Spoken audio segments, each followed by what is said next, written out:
happy Saturday. It's already 9 a.m., November 8 today. Kape tayo. Alam niyo, wala akong masyadong tulog. Pakiramdam ko parang akong binugbog na parang na pagod ngayon. Kasi iniisip ko kahapon yung bagyo until now. Iniisip ko kasi sabi nila, Sunday today dyan sa atin. Sabi nila mag-i-start yung bagyo today and then sa Monday. So, like, malakas yung bagyo. So, sana hindi na lang siya maging super typhoon, yung parang dadaan lang siya and then umalis na siya, wag na siyang manalanta. Yung bigla na lang siyang mag-disappear, alam mo yon. So, nag-aalala ako sa pamilya ko, alam niyo yun. Tapos, pinaghanda ko sila, Idinil. Sabi ko, bili na kayo ng mga grocery, like lahat-lahat ng mga kailangan nyo dapat meron na kasi hindi natin alam kung anong mangyayari. Mas okay talaga na handa tayo na pag meron tayong warning na natanggap, dapat right away, paghandaan yan. Huwag yung maghintay tayo na mas lumala pa. Alam niyo yun. Kasi tingnan niyo yung nangyari sa Cebu, diba? Hindi inaasahan na ganun yung mangyayari sa Cebu. Sobrang grabing salanta, no? Na-wash out yung mga bahay. Ang daming nawalan ng mga kagamitan, mga ari-arian, mga ganyan, mga hayop, mga alaga, ganyan. Sobrang nakakalungkot. So, ayun, ingat-ingat po tayong lahat kasi sobrang laki daw, sakop na sakop yung buong Pilipinas. So, please, be careful. And sana mawala na talaga yung bagyo. Iniisip ko sila papa. Si Idinil kasi din, meron din trauma yun sa bagyo, kaya sana hindi na siya lumakas ng bongga, yung ulan lang, konting hangin, tapos bigla na lang disappear. Diba? So, medyo haggard ako today. Hagardo versus medyo hagardo ako. And then, meron tayong mga plan today. Si Papa di wala dito. Punta siya ng gym. Hindi na ako sumama kasi kagabi, nag-gym din ako ng 1 hour. Meron akong class. Sabi ko, hindi ako sasama sa'yo tomorrow. Ikaw na lang. Kasi hindi siya pumunta kagabi. And then, tomorrow, punta kami sa gym together. Kasi kailangan talaga together. Pero today nga lang ang hindi. Kasi nga nag-gym ako kagabi, siya hindi. So, tomorrow, we will be together. And then, the next day. So, hindi naman everyday yung gym namin ni Papa Dave. Kumbaga, every other day siya. Kailangan lang talaga para mapangalagaan yung health natin, di ba? Hindi naman na kailangan yung sobrang workout. It's just that we need something activity, especially na winter dito sa amin, o yung taglamig, wala kami masyadong walking. So, much better na merong gym. Meron naman kaming treadmill dito, pero iba din yung pupunta ka talaga sa ibang gym. Alam mo yun, may treadmill kami dito. Pwede kami, pag nag-isip kami ng gym, pwede namin gamitin yung treadmill. But then, mas okay pag nagpupunta ka ng gym kasi meron kang mga nakakasalamuhang ibang tao. Alam mo yun? So, ayun. And then, gym siya. And then, after ng gym, I think maliligo na rin ako kasi sasamahan ko siya sa Costco. Meron siyang eye check-up kasi kailangan na daw niya ng reading glass kasi medyo eyeglass kasi medyo hindi niya na mabasa yung mga maliliit na letra. So, let's see kung ano mangyayari doon. And then, may ganap siya after that. I think, 1 or 2 p.m. yata. Or 12. Hindi ko maalala kung anong oras. Imimit niya yung ex-boss niya before. At ex-boss ko din yun. Yung boss ko dati na, unang-unang boss ko dito sa Canada nung unang dating ko. Kasi doon ako nagtrabaho sa ex-boss niya. Rental company siya. Imimit niya today. So, ilang years na hindi sila nagkikita. This is the first time. So, that's good, diba? Imimit mo yung ex-boss mo and then ikaw din, may-ari ka na rin ng business. So, nakakatuwa lang yung journey. And then, ako naman, bibili ako ng mga pambalot ng mga order sa akin. Yung mga pabango, kailangan kong i-safety. And then, bibili pa ako ng next batch ng aking mga pabango na mini perfume kasi may mga pa-order pa ako na bibilhin. Actually, 2 na lang. Ang dami nagme-message sa akin, gusto pa nilang mag-order pero kinut off ko na siya. Pero sasabihin ko na lang na if ever na gusto nila na sea cargo, then it's okay. Kasi yung mga pabango, mga kalalas, hindi siya pwede sa air cargo. Hindi ko alam kung may company ba na nag-ship ng pabango na air cargo siya. Tinanong ko na sa LBC, sabi nila, we don't accept pabango sa air cargo. So, they only do sea cargo. So, iniisip ko, if ever, na yung mga nag-message sa akin, kung gusto nila na umorder, then sea cargo siya, pwede ko siyang i-ship by the end of November by sea cargo. So, December, January, February, siguro mga 2 to 3 months darating sa Pilipinas. So, February na matatanggap. If ever, na gusto nila. So, let's see kung ano mangyayari. So, ayun. Para akong lutang today. Pero coffee muna tayo and then maligo. So, uulan ba today? Sana hindi naman. Ayan. Good morning mga kalalabs. Coffee time. So, andito na si Papa Dave, mga kalalabs. Yung appointment pala niya sa Costco, sa eye check-up niya, is around 10:50. I think we are leaving soon because it's already 10:12. And nabudol ko pala yung asawa ko sa mini perfume. Napabili siya kasi maganda talaga yung presyo nito. Sobrang cute lang ng mga mga kalalabs. Oh, mga bote ng mga pabango.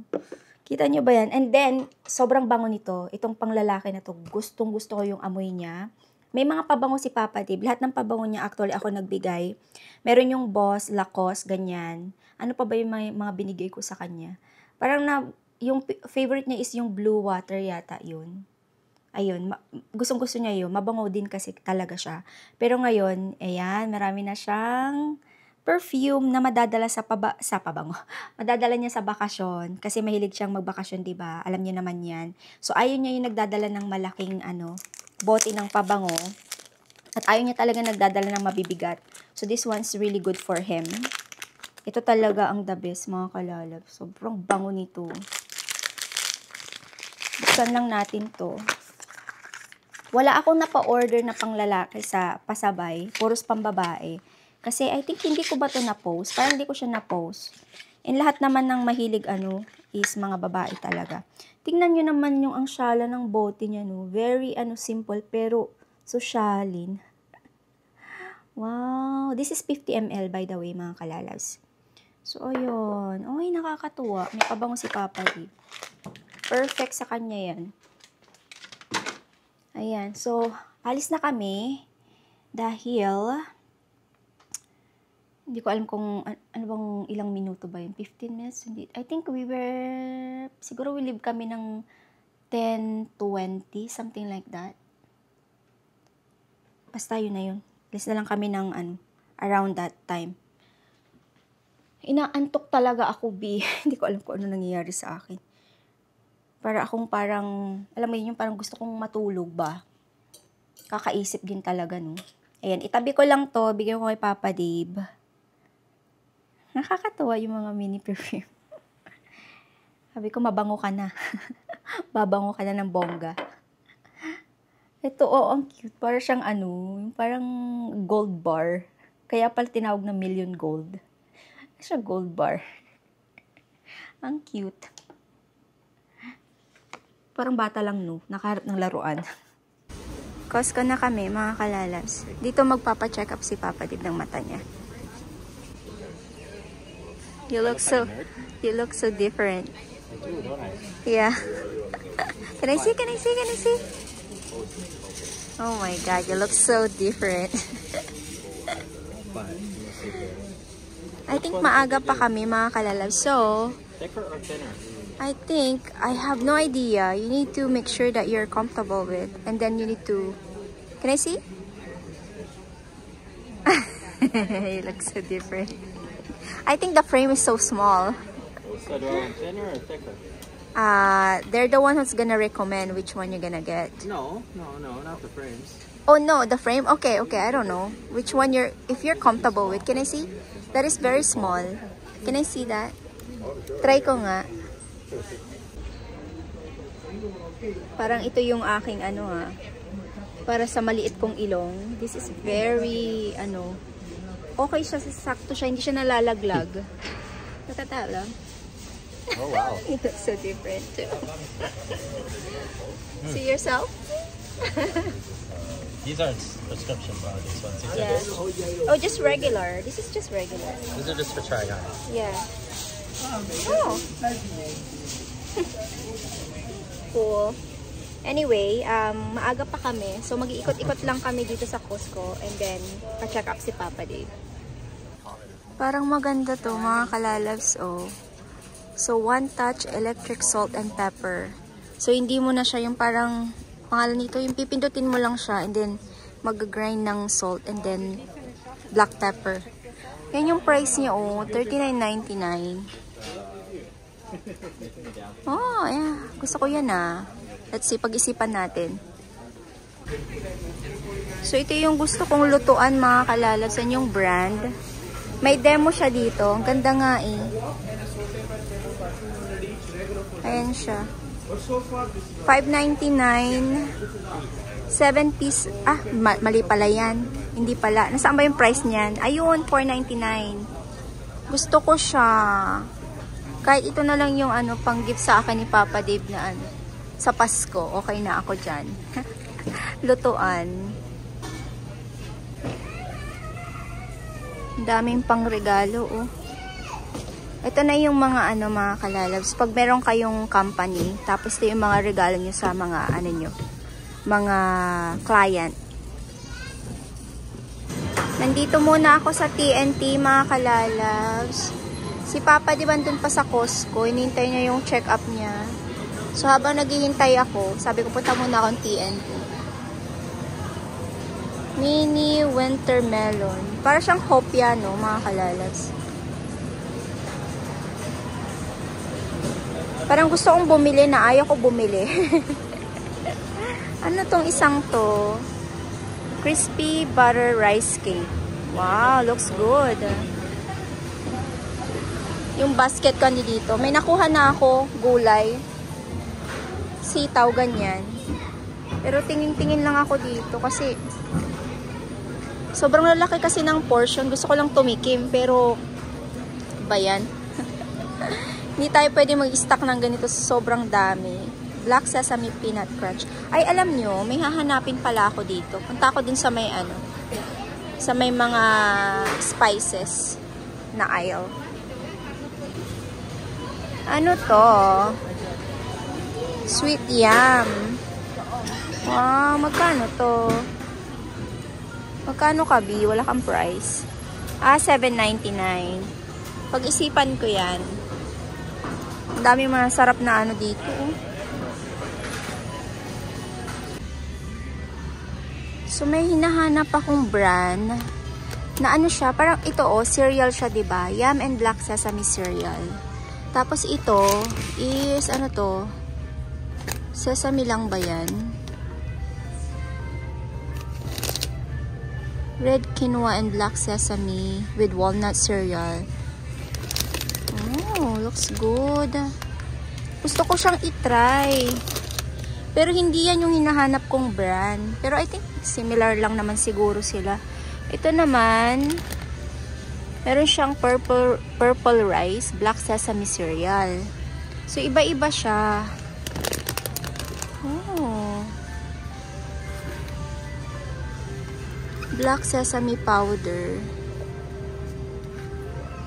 Ano kayang kukunin ko? Parang itong mas mabenta siya, oh. $5.49 siya. Parang ito yung binibili nila. Reduced sugar. Ano ingredients niya? Anong ingredients mo, be?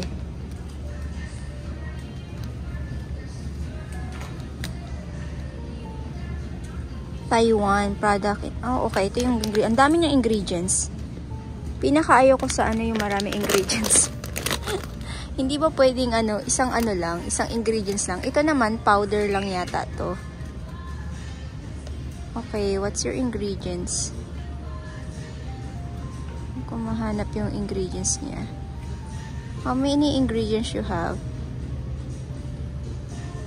Where is your ingredients? Ayan, okay. Ito isa lang yung ingredients niya. Powdered black sesame. So, I think I will get this one. Maganda din to nilalagay sa ano eh. Yung, alam niyo yung palitaw. Tapos lagyan mo lang nito. Tapos konting asukal. Masarap siya. Ito na lang kunin ko. Bahay na kami, mga kalalabs. And si Papa Dave ay okay naman daw yung mata niya. He has myopia, right? Myopia, right? Myopia. What? Myopia. Myopia. It's very scientific, eh? Myopia, what? Basta meron siyang ganun. So, kailangan niya ng, yung eyeglasses. Pero hindi naman siya yung emergency. Parang kailangan niya when he, like, parang gusto niyang magbasa ng malayo. Kasi yung hindi naman malayo, pero malayo yung kanina. Nababasa ko siya, pero siya hindi niya mabasa. Yung malalaking letra, yes. Pero yung parang maliit na letra na ganyang kalalaki, hindi niya na mabasa. So, you wanna try? No, I don't like drinking cold water. May cold drinks. Coffee is fine. So, ito yung nabili ko lang sa TNT. Gusto ko sana paksiw ng isda. Kasi nga lang, long beans at sitaw. Biyata ang, tapos, wala akong kalabasa. I don't know yet. I don't feel good today. And then, meron tayong ganito.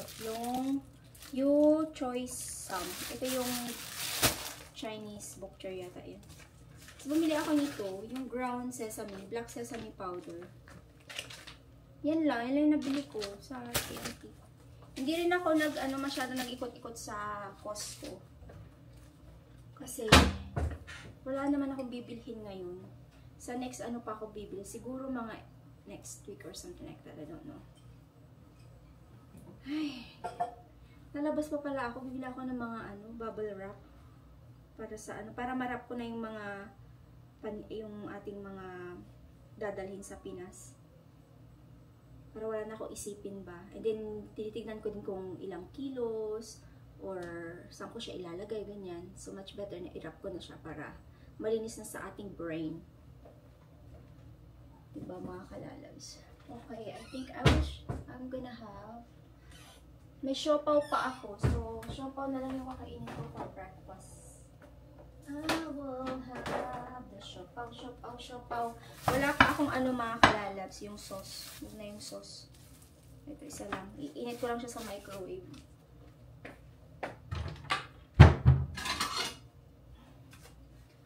Kain. Actually, I don't want to.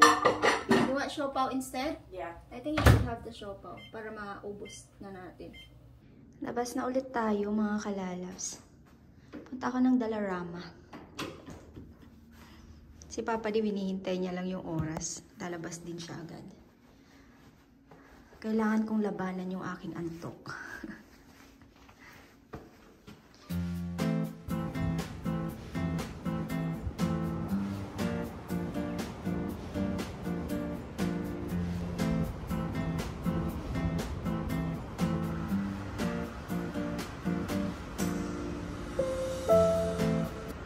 Dalarama na ako mga kalalabs.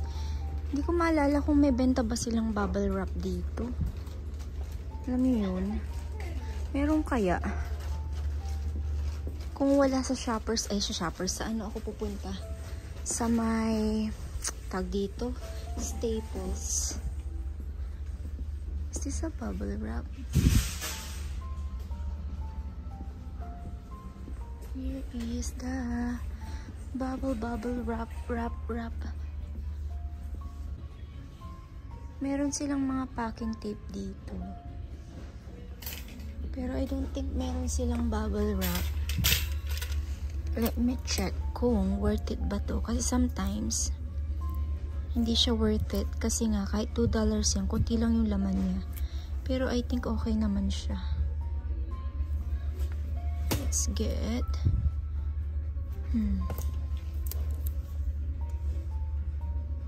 Bili ako ng dalawa lang.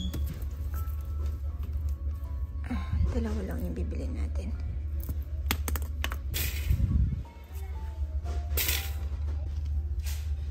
Ito, worth it to. Kasi siya. Yung pang sea cargo na balikbayan box. Magki-Christmas na talaga, yung mga lagayan ng mga gift. Christmas is coming to town. Where is the bubble wrap? Bahay